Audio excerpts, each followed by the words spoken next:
Good morning, girls. It's Wednesday.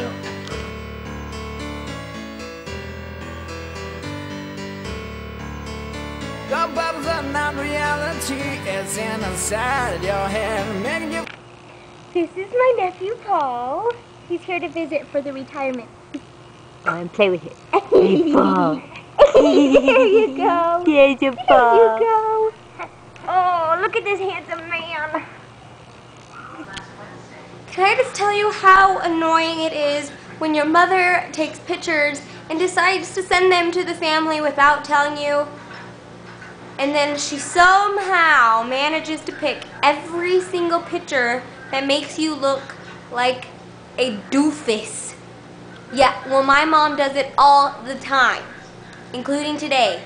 And every time we have this conversation and I say, Mom, could you please do me the consideration of letting me look at the pictures and approve of them before you send my face across the internet?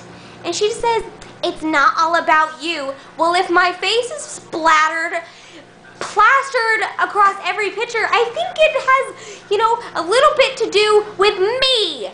So she should ask me first. I'm not upset or anything. I don't want my family to think that I'm cute or something. I want them to think I'm ugly all the time. It's exactly what I want. Not. I realize that it's the third Wednesday of the month and I'm supposed to do something special. The problem is, I don't know what something special to do.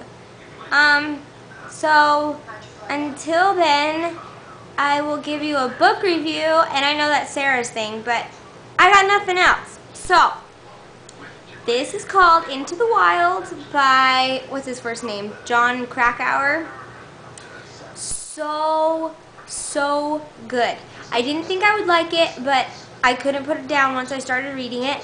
It's a true story about this kid named Chris McCandless, and in 1992 they found his body decomposed in a bus in Alaska, and they didn't know anything about him. They couldn't identify his body, and it turns out for the 2 years prior to 1992 he decided that he was just going to be a hobo and have no communication with his family, his friends, nothing.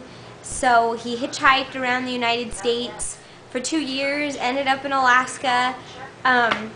It's really, really good. So the whole book is piecing together those 2 years of his life and why he decided to go up to Alaska, and it's really good. I suggest that you read it. There is some language, but not much at all. But it's a true story, and I think it's worth reading. And the movie just came out too, Into the Wild, and it's rated R, but I watched it on Clean Flicks, and it was awesome. It followed the book, and that's the kind of thing I like, when a good book makes a good movie, you know, when they don't like make up their own storylines. That's stupid. But I suggest it.